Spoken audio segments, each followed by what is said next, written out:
언젠가 제가 샤머니즘, 미신과 종교에 대해서 말씀을 드린 적이 있습니다. 미신과 종교를 어떻게 구별하느냐? 미신은 신에게 무언가를 바치고 현실에서 삶을 보장받는 거라고 그랬습니다.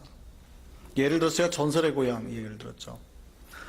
어느 마을에 지네로부터 위협을 받아요. 지네가 와서. 그러니까 그 마을에서 어떻게 합니까? 처녀 한 명을 인신제사로 1년에 한 번씩 드리죠. 그러니까 지네가 어떻게 해요? 그 처녀를 잡아먹고 1년 동안 마을을 건드리지 않는 겁니다. 이게 미신이에요. 그러니까 미신은 신을 달래서 자기의 삶에 간섭 개입하지 말라는 겁니다. 이 땅에 우리의 삶 보장해 달라는 겁니다. 우리가 당신 바칠 거 바치고 잘 달래줄 테니까 나에게 대해서 이렇게 저렇게 간섭하지 말라는 겁니다. 이게 미신입니다. 종교는요, 여기서 제가 말하는 종교라는 거는 우리가 다 종교를 말하는 게 아닙니다. 참신앙을 말하는 겁니다. 종교는 뭐냐면 거꾸로입니다. 신의 뜻이 무엇인지를 찾아서 내 삶을 변화시키는 겁니다. 미신은 뭐예요? 신을 변화시키려고 하는 거죠. 신을 흔들려고 하는 겁니다. 내 뜻대로 하려고 하는 겁니다. 나를 건들지 말고 당신은 나한테 복이나 줘. 이게 미신입니다. 바칠 테니까, 돈도 줄 테니까 내 삶 보장해 줘. 이게 미신입니다. 종교는요, 당신의 뜻이 무엇입니까? 말씀하옵소서. 내가 그 뜻대로 나를 변화시키겠나이다. 이게 종교입니다. 그래서 참 은혜를 받은 사람은 나를 살피게 되어 있습니다. 나의 내면을 살피는 것이고 그것을 통해서, 주신 것을 통해서 나를 변화시키는 사람입니다. 이게 참 기독교의 생명을 소유한 사람입니다. 그래서 내 삶을 주님께서 원하시는 삶으로 바꾸기 위해서 부단히 기도하고 노력하는 겁니다. 성령을 받은 자의 삶도 동일합니다. 그래서 성령을 받으면 그 사람의 모습이 바뀌게 되어 있습니다. 여러분은요, 성령 받으셨습니까? 말씀 받으셨습니까? 예, 예수님처럼 변화되기를 간절히 바랍니다. 오늘 한 명이 등장합니다. 이 주인공이 베드로인데요, 이 사람이 어떻게 예수를 만나고 변화되어 갔는지, 어떻게 성령의 임재를 통해서 그 사람이 변화되어 갔는지 오늘 살피려고 합니다. 무엇이 참 변화인지 여러분이 잡으시고 여러분도 베드로처럼 변화되기를 간절히 바랍니다. 베드로는요, 예수님을 따라다닌 제자지요. 이 사람처럼 인생의 굴곡이 굵은 사람도 대단 없습니다. 열정이 특별히 대단합니다. 얼만큼 그 열정이 대단하냐면 그 사람의 인생만큼요, 다양한 경험을 하게 됩니다. 베드로가 아무도 지금까지 인류 역사상 하지 못한 한 가지 경험을 하게 되는데요. 그게 뭘까요? 물 위를 걷는 경험을 합니다. 어떤 사람은 그럽니다. 아유, 의심 많은 베드로. 물 위를 걷다가 바람이 부니까 무서워가지고 걱정해가지고 물에 빠지거든요. 많은 사람들이 그걸 가지고 막 의심 많은 베드로 그럽니다. 근데 여러분 보세요. 캄캄한 밤에 예수께서 여러분을 불러요. 물 위로 건너와. 그런다고 여러분 발 디딜 분 있어요, 없어요? 내가 물 위를 걸을 수 있다고 생각하고 믿음으로 첫 발을 내딛을 수 있으신 분. 베드로가 그거였어요. 이 열정적인 사람이요, 주님이 명령하니까 그냥 자기 몸을 던져버립니다. 베드로 참 성격 급한 사람입니다. 정말 기차와통 삶아먹은 사람 같아요. 그러니까 예수께서 부활하시고 나니까 무덤가에 달려간 사람 누가 먼저 달려가요? 체력은 요한이 더 빨라요. 그러니까 요한이 먼저 가는데 급한 대로 막 달려가는 사람은 베드로거든요. 예수께서 부활하시고 이제 고향에 돌아가거든요. 고기를 다시 본업인 어부 생활을 합니다. 근데 옆에 있던 요한이 저기 보니까 예수님이 보여요. 예수님이시다! 주시라! 그러니까 베드로가 어떻게 합니까? 갑자기 자기 겉옷을 주섬주섬 챙겨 입더니 물속으로 그냥 던져버리는 거예요. 막 헤엄쳐서 갑니다. 근데 성경은 그 장면이 아주 웃겼던 것 같아요. 코믹하게 기록하고 있습니다. 뭐라고 기록하냐면 베드로가 헤엄쳐서 무태 닿을 때쯤 그 배가 도착해서 같이 닿았다거든요. 그 성격이 아주 급한 사람이에요. 그냥 좌우 생각 안 해요. 주시라 그러니까 덤벼요. 그냥 막 던져요, 자기를. 이런 사람이라고요, 베드로가. 우리에게도 그런 사람 있죠. 불같은 사람입니다. 뭐 합시다! 그럼 막 던져요. 열심을 내가지고 별로 좌로나 우로나 생각 안 합니다. 그냥 주님 그러면 예스! 하고 막 던지는 사람들이 있어요. 예수께서 빌립보 가이사라에서 질문합니다. 세상 사람들이 나를 뭐라 그러대? 예언자라 그러던데요, 선지자라 그러던데요, 엘리야라 그러던데요, 예레미야라 그러던데요. 이렇게 알았어. 예수님 별로 그 고백이 마음에 안 드신 거예요. 왜냐하면 다 인간이라고 말한 거니까 별로 그 고백이 지금 좋은 게 아니에요. 불편하셨어요. 그래, 알았어. 니들은 어떻게 생각하니? 그러니까 이 또 열정적인 베드로가 뭐라고 고백합니까? 주님은 그리스도시요 살아계신 하나님의 아들이니다. 이렇게 고백하잖아요. 멋집니다. 그러니까 예수님한테 엄청난 칭찬을 받아요. 다른 제자들 제쳐두고 자기가 얘기한 거예요. 이렇게 열정적인 사람, 이런 장점이 있습니다. 단점도 있어요. 단점이 뭐냐면 이런 1절만 하면 좋은데요, 꼭 2절 해가지고 분위기를 망치는 사람 있죠. 유머를 1절만 하면 좋은데 2절 해가지고 분위기 다운시키는 사람, 이런 사람이 좀 그런 겁니다. 베드로가 예수님의 칭찬에 우쭐했어요. 예수께서 방금의 이 베드로의 고백을 통해서 무슨 얘기를 하시냐면 비로소 순한 예고를 처음 합니다. 마태복음 16장에 예수께서 베드로의 이 고백 다음에, 그 다음에 비로소 자기가 죽고 사흘 만에 살아날 것을 얘기하세요. 그러니까 이 고백이 얼마나 대단한 고백인지 아시겠어요? 그때에서 비로소 이제 그래, 너희가 나에 대해서 바른 믿음의 고백을 하는구나 하고 비로소 이제 죽음을 얘기하시는 거예요. 근데 그때 베드로가 어떻게 응답합니까?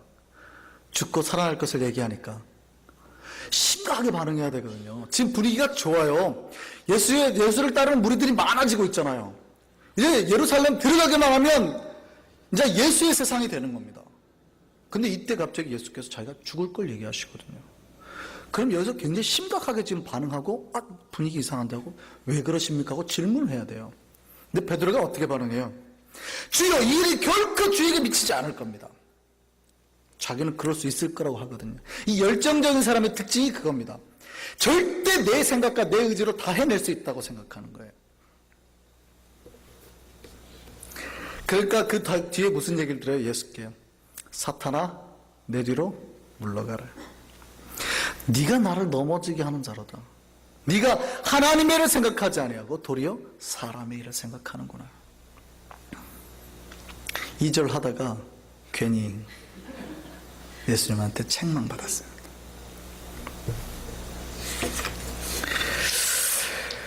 예수께서 죽기 전날 밤에도요, 마지막 밤에도 베드로는 여전합니다. 잘 안 바뀌어요, 이 성격이. 예수께서 성경의 예언을 들어서 자기의 죽음을 또 예언하십니다. 스가랴서 13장 7절 말씀을 들어서 목자를 치리니 양떼가 흩어지리라. 그럼 이때 빨리 베드로가 의중을 파악해야 되거든요. 근데 또 그럽니다. 또 뭐라 그러냐면 주님, 다 주를 버릴지라도 나는요 언제라도 주님 버리지 않겠습니다. 자기는 그럴 수 있을 것 같거든요. 자기 의지로 열정으로 다 할 수 있을 것 같거든요.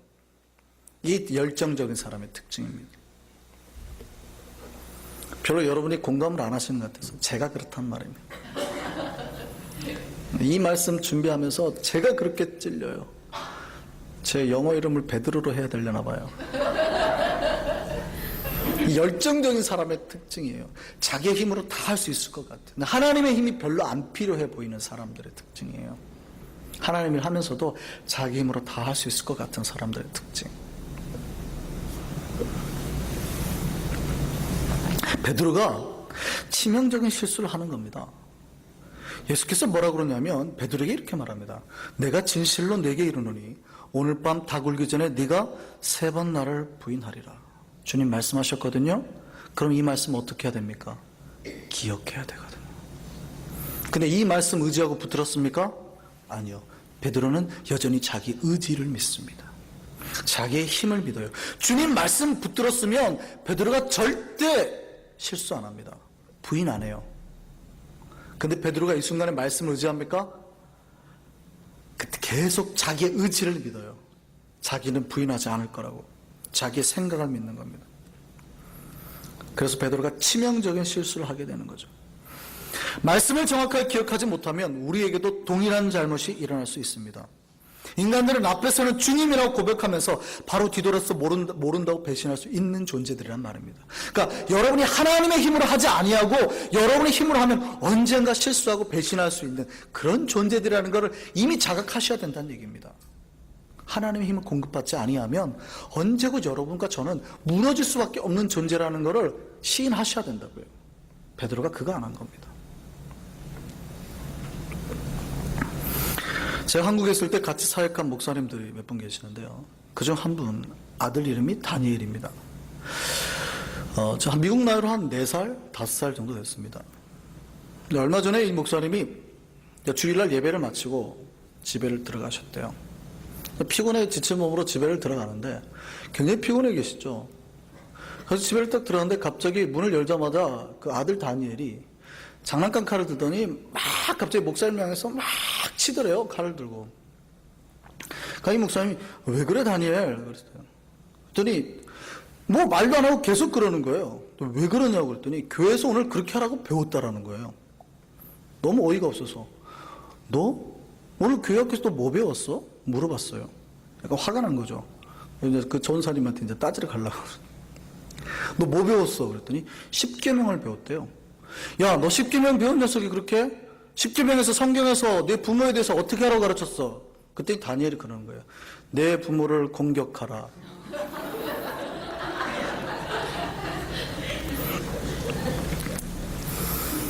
말씀을 제대로 배워야 됩니다. 말씀을 잘못 배우면 삶이 변한다니까요. 잘못되게, 왜곡되게. 말씀에 사로잡혀하는 인간, 그 인간의 힘으로 사는 베드로에게 예수님의 이 말씀은 말도 안 되는 말씀입니다. 왜요? 내가 부인 안 하면 되지. 무슨 말씀이에요? 내가 안 하겠다는데. 내가 내 생각대로 내가 안 하면 되는 건데 내가 내 입술도 뭐 이렇게 조절 못할까 봐요. 이렇게 생각할 수 있다고요. 그런데 그날 밤입니다. 바로 몇 시간 뒤에요. 자기 의지대로 있을 거라고 버티는 게 얼마를 못 견뎌요? 몇 시간을 못 견뎌요. 그날 밤에 마태복음 보면 베드로가 3번 부인한 이야기가 나옵니다. 예수께서 대제사장들에 잡혀가서 이제 대제사장들에서 신문을 당하는 이야기입니다. 그때 베드로는요 바깥들에 있다고 기록되어 있습니다. 잘 기억하셔야 돼요. 지금 바깥들이에요. 그때 한 여정이 베드로에게 다가갑니다. 이렇게 말합니다. 너 갈릴리 사람 예수와 함께 있었지? 그러니까 베드로가 모든 사람 앞에서 아니라라고 말합니다. 부인합니다. 나 네가 무슨 말하는지 모르겠어. 그리고 그 다음에 베드로가 전전에서 들어갑니다. 마태복음 보면 앞문까지 들어갔다고 되어 있습니다.